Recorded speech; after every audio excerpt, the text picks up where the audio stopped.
Live from WRAL News Headquarters in Raleigh, your number one source for local news. WRAL News, coverage you can count on. High pressure is firm in place, keeping us dry for the weekend. It's very comfortable out there. I'll let you know when to expect our next best chance for showers and maybe some storms as well.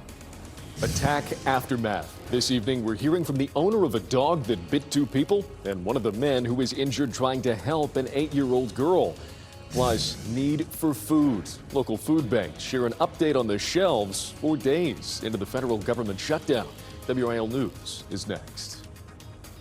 Well, the first weekend of October is bringing us some comfortably warm temperatures. Thank you for joining us tonight. I'm Eric Miller. Meteorologist Grant Skinner in the WRAL Severe Weather Center for us tonight. Grant, we're going to be staying warm for a few more days. Yeah, warmer than average thanks to an area of high pressure in place. Also, we have an upper level ridge moving in. That favors warmer temperatures across the area, so we'll climb into the low 80s over the next few days, hit 80 degrees at RDU today. You can see it's beautiful out there from North Hills. Just a few clouds out there. The high pressure is going to keep us dry and keep us mostly cloud free for the rest of the day today. Then those upper level clouds will move in tomorrow. Dual Doppler 5000 going to stay quiet through the rest of this evening and tomorrow as well. Temperatures still in the upper 70s. 79 Fayetteville, 77 in Raleigh. A bit cooler to the north and South Hill at 74 degrees. Southern Pines at 77 this evening. And our 24-hour temperature change shows those warming temperatures around 2 to 5 degrees warmer than yesterday, and they'll be a bit warmer tomorrow as well. So overnight, not quite as cool. We'll drop to the upper 50s during the overnight hours. Still very comfortable for any outdoor plans. Wide Open Music Festival continues this evening. Also, if you're going to be having dinner outdoors, it's going to be a nice evening for it. Now, tomorrow, temperatures a touch warmer in the low 80s. I'll let you know how long this warming trend lasts, and also we're going to expect that next best chance for those showers and storms. It's coming up. I'm Elizabeth Holmes in the WRAL Live Center. Right now, the AP is reporting that Fox Sports analyst Mark Sanchez has been hospitalized but is stable after being stabbed in Indianapolis. Now, they are reporting that he was in Indianapolis to call the Colts and Raiders game for tomorrow. Police haven't said much at this point, but they have said that this happened around 12:30 near the Indiana State House. They said that this happened during an altercation. It does not appear to have been a random act. It's unclear, though, what charges may come from this. Elizabeth, thank you very much. We're also learning more tonight about what led up to a dog attack in Harnett County. An 8-year-old girl is recovering at UNC Hospital from that attack. A neighbor who stepped in is also recovering from his injuries. The dog was killed. WRAL's Kirsten Clark is live in Lillington for us tonight. Kirsten, there are some contradictory stories about what exactly happened here.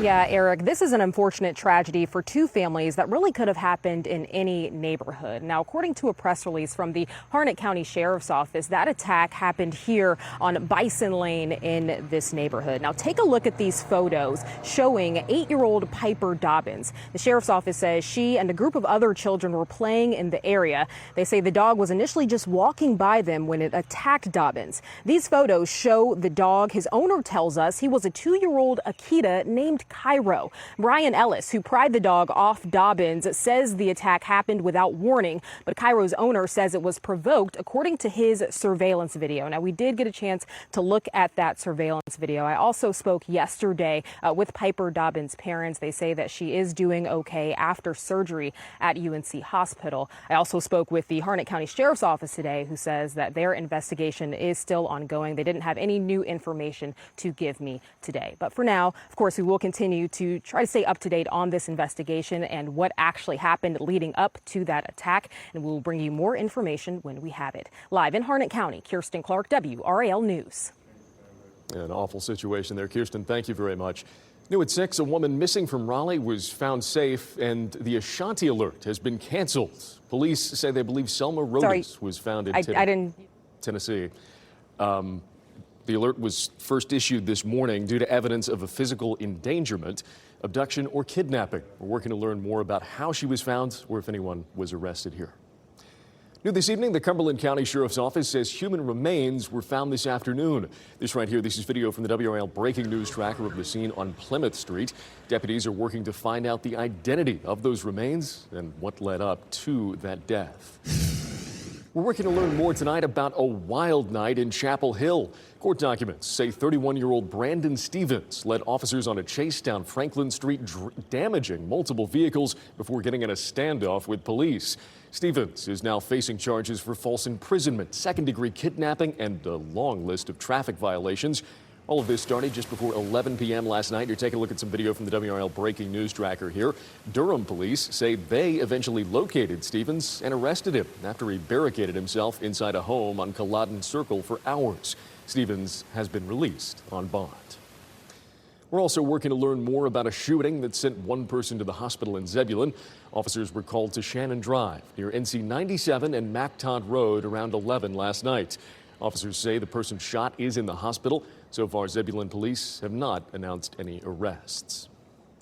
Working to confirm the name of the person killed in a Cumberland County crash overnight. It happened on Turnbull Road near Cedar Creek Road. State troopers say speed was a factor in this crash. We've reached out to troopers for more information on the person who died here. A Raleigh game store opened its doors today after someone broke in and stole Pokemon cards. Just look at this right here. This happened at Hidden Block Games in Gateway Plaza off of Crabtree Boulevard. The store owners say somebody threw rocks through a front window and then took the cards. They say they do have alarms there, and they believe that stopped the person from taking more from the store. Despite the damage, the owners were hopeful, or they were able to open the store today. We're getting a lot of love back, which is awesome. And I know, like, for small game stores like ours and others, like, something like this could really, be a big setback, and I'm just glad we're able to kind of be open still today. The Raleigh police are investigating the break-in. As the nation enters day 4 of the government shutdown, local food banks are preparing for an increase in demand. They're bracing for longer lines while trying to keep stores stocked and shelves full. WR's Flynn Snyder explains the efforts underway to support those working without a paycheck. Filling boxes, this donation drive is just as much about collecting food as it is about raising awareness. We're feeding about 2,000 families each month these days, which is a record number, more than we have ever done. Tri-Area Ministry Food Pantry organizer Michael Berger says heightened demand, funding cuts, and a federal government shutdown are putting unprecedented pressure on his organization. We're preparing for the perfect storm. During the last lengthy government shutdown, towards the third week or so, we started to see some federal employees coming to the pantry looking for help. And ahead of that expected demand, local food drives like the one here at the Wake Forest Farmers Market are asking people to donate canned goods, health and hygiene supplies, and pet products. This government shutdown is just expediting some of those increases in demand that we are already anticipating. Ron Pringle runs the Interfaith Food Shuttle, a nonprofit with meal and outreach programs in 7 North Carolina counties. He says pantries are trying to get emergency supply boxes ready,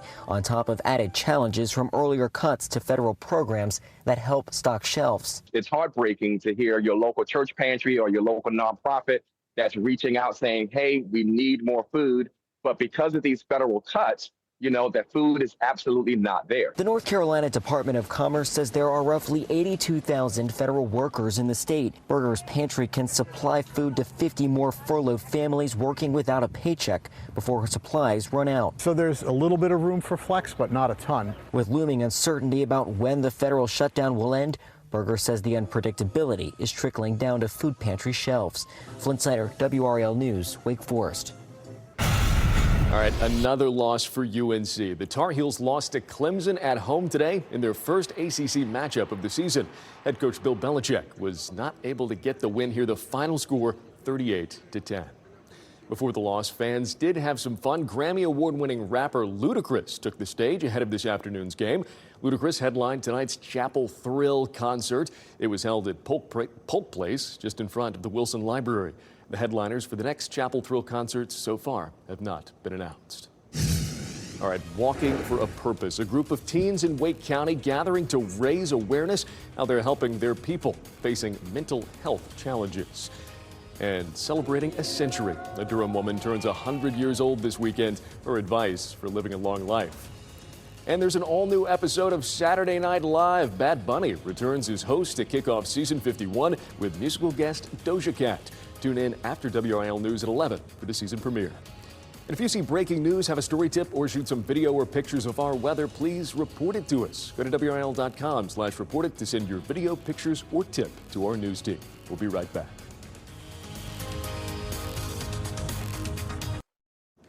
Welcome back. Dozens of people showed up in Raleigh today trying to highlight mental health awareness. The Walk for Mental Health was held at historic Oakview County Park today. People walked the trails of the park and learned about mental health resources along the way. It was organized by teen leaders in Wake County. Teens these days, I mean, it's such a different atmosphere. I mean, we have the internet, we have so many different resources, but with that comes a lot of added pressure. And what we are really trying to do here is raise awareness for that and make sure that teens have the tools ready for them to be successful in their future. And after the walk, people were invited to unwind with a relaxing yoga session. It was a beautiful day for a Capitol broadcasting tradition. Today, nonprofits from across the region took part in the WRAL Azalea celebration. Capitol Broadcasting President and CEO Jim Goodman launched the community event all the way back in 1985. So this year we had 92 groups come out and take advantage of the azaleas, take them back to their community to plant and hopefully beautify their community and enjoy the plants. Yeah, over its nearly 40 years, Collier says the program has donated more than 375,000 azaleas. It distributes more than 5,000 azaleas to more than 100 nonprofits across the state each year. Well, beautiful weather and a big crowd in Spring Hope today. People lined the streets to see the annual Spring Hope National Pumpkin Festival Parade. The Nash County town welcomed bands, floats, and classic cars along with the pumpkins. WRAL's Brian Schrader was the Grand Marshal today. The town hosted the festival after the parade full of food, vendors, and of course, plenty of pumpkins. Well, hoist those steins and grab your wiener dogs. There's still 2 more hours to celebrate Triangle Oktoberfest over in Cary. This is the 11th year for the event, which attracts thousands of people, raises tens of thousands of dollars for charity, all while celebrating traditional German culture. According to organizers, this year, money raised will be going towards Miracle League of the Triangle and also to Hurricane Helene recovery efforts. A Durham woman will enter the Century Club this weekend. Mamie Alston, also known as Shug, will turn 100 years old tomorrow. Her family held a celebration for her this afternoon. She wore a birthday tiara and a sash. We asked her if she had any advice for making it to 100 years. This is what she had to say. To trust in God.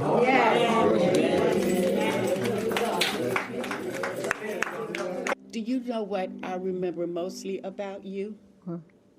For 4 decades, she was a beloved elementary school teacher in Winston-Salem, Sanford, and Durham.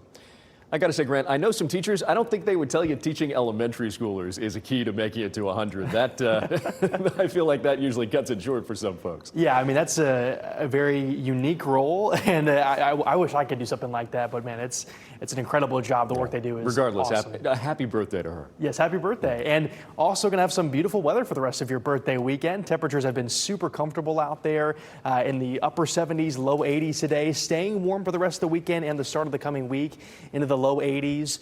Our next best chance for showers, maybe some storms, will likely be later in the day, Wednesday into Thursday morning. But we'll have to kind of watch and see if that changes depending on the speed of that cold front moving in. For now, high pressure keeps us dry and high clouds into your Sunday. Franklinton looks nice out there. Lots of blue sky and also a few clouds. Should be a wonderful evening for any of your evening plans. Low 70s by 7 o'clock into the low 60s by 11 p.m. Rain chances staying out of the picture thanks to high pressure in place. By tomorrow morning, though, it will be a touch warmer thanks to an upper level ridge warming those temperatures. Upper 50s for most spots, close to the triangle. Inland spots, though, around 50 degrees. And then into the low 60s towards Fayetteville and Clinton into tomorrow morning. So, again, more mild into our Sunday morning. And Futurecast shows those high clouds working their way in. Overnight, most spots will be mostly clear, especially for the triangle and points to the north and east. But to the south and west, you'll see those high clouds build in. This is 6 a.m. Sunday. You can see it looks like it's going to be very cloudy, but this is showing total cloud cover. This includes mid and upper level clouds. So you'll have some high clouds tomorrow, but it won't put too much of a damper in your plans. It won't be dreary out there. It'll still be bright. You'll just have to see some extra cloud cover in the mid and upper levels. Tries to bring out a few brief showers here, but that just shows the increase in moisture. Rain chances should stay less than 5% really throughout the day tomorrow. So warm tomorrow with those high clouds, around 80 degrees by the afternoon. Should get up to 81 in Raleigh, around 70 degrees by 8 p.m. in the evening. So it'll be a more mild evening compared to tonight and also into yesterday and a couple days ago. Also was cooler out there. It'll be more mild with temperatures in the low 80s, not only tomorrow, but also Monday and Tuesday staying warmer, even Wednesday at around 80 degrees. Then you see that drop off into Thursday. That's with our next front moving in. You can see around midweek it arrives. Cold front arrives Wednesday. Better chance for showers, maybe some brief storms. That'll bring some fall air behind the front, but a decent rain chance ahead of it. Not an overwhelming amount of rain, but still a good chance for rain. A 50% rain chance on Wednesday. More rain Wednesday night and then into Thursday morning. And then we'll finally be drier to end the week. Right now, around a quarter of an inch to a half an inch of rain is expected. So not an overwhelming amount, but hopefully a little bit to put at least a small dent in our drought conditions that we still have ongoing. In the tropics, still watching one area. This is in the central Atlantic. There's a broad area of low pressure associated with a tropical wave just off the west coast of Africa. So it'll slowly work to the west-northwest. This is not a current threat to our area, just one of those areas we'll have to watch over the next several days. With these cold fronts moving off the east coast of the U.S., it will be hard for a system to get really close to our coastline, but we'll have to watch those changes and those trends over the next several days. So a warm next few days in the low 80s, finally a better chance for showers, maybe some brief storms, and back to those fall temperatures by the end of the week. Should be very comfortable into Thursday, Friday, and Saturday of next week. Absolutely, Grant. Thank you very much. All right, from some Carolina blue skies to, maybe not some Carolina blue football out on the field. A rough day for UNC today, Pat. Yeah, the beautiful weather did not match the play on the field. I think you were hoping just to see some improvement from Bill Belichick and the Tar Heels today. Not even a win.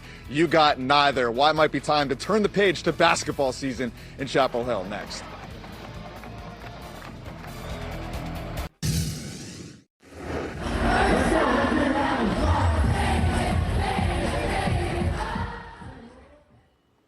Ludacris playing the hits at 9:45 in the morning. A little Justin Bieber remix for you there. I don't think he ever expected to be playing that early. I doubt UNC did when they booked him either. UNC Clemson, a game a lot of people were anticipating, but both these teams off to very disappointing starts for very different reasons. UNC turning to Max Johnson at quarterback with Gio Lopez injured, but I don't think Tom Brady could give this team a spark right now.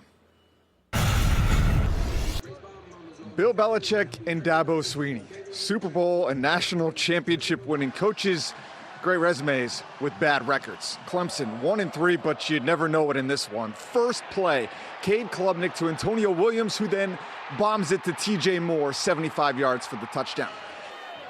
Former UNC receiver Tylee Kraft being honored today, almost a year since he passed away after a battle with cancer.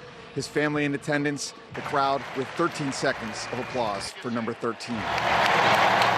Receiver Jordan Shipp wearing his jersey and had one of the few Carolina offensive highlights. Tar Heels would settle for a field goal on the drive. Meanwhile, Clemson basically scoring at will after that. Klubnik to Christian Bettencourt for a 45-yard touchdown to make it 21-3. Then Klubnik to Adam Randall made it 28-3 after the first quarter. Not sure if these fans were leaving yet, but would not blame them. No juice on the Carolina sidelines, no answers. UNC falls 38-10 in a game that wasn't that close. We just got to do a better job of coaching, a better job of playing, and just eliminate the mistakes that are fixable. I mean, there's honestly not that many things that we can't get right. Nobody's splitting. Everything we're doing is for each other, you know. There's nothing else, no matter what's going on, no matter what's going on. Like we just said in there, it's like we know what we're messing up at. We're beating ourselves. They didn't beat us. We beat ourselves. They were the better team today. It is what it is. We got to move on, and we got to move on together. I can't go out there and just only play for myself. Nobody can go out there and play for themselves. We got to play for each other. I asked Bill Belichick what he'd say to fans and donors that feel like they aren't getting their money's worth right now. He said we just have to keep grinding, keep getting this thing on track. So Belichick, basically the I'm fine meme while everything appears to be crumbling around him. Meanwhile, NC State fans dealing with their own degree of angst right now. Dave Doran really feeling the heat after 2 straight losses, but a get-right game versus Campbell today.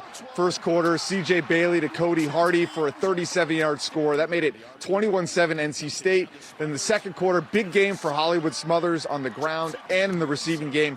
He had 2 total touchdowns for Smothers, 4 for Bailey. NC State gets the win, 56-10. And is it basketball season in Chapel Hill yet? Yeah, I think so. Blue-white scrimmage just after the football game today on campus. And early on, you got to see the size difference with this roster from last year. Kyan Evans, Henry Vasar, 2 of their transfers. Evans to Vasar down low. He'd slam it home. The 7-footer from Arizona got some tips from Caleb Love in the recruiting process. We had Julius Peppers in the building. Basketball a lot more fun to watch than football right now. Caleb Wilson, another big-time freshman, showing his skill in this one, projected to be a first-round pick. And I love how he's already talking trash about NC State and Duke. I would say that UNC needs more edge, they need more size, they need more shooting, and it appears like they might have all 3 here entering the 2025 season. So we got Duke football as well tonight. They are taking on Cal. Late night for you, 10:30, a little ACC after dark for you. So that's it for me right now in Chapel Hill. I'm going to go meet Chris Lee over at the Dean Smith Center. Back to you guys in the studio. Absolutely, Pat. Thank you very much. And thank you for joining us. Have a great evening, everybody.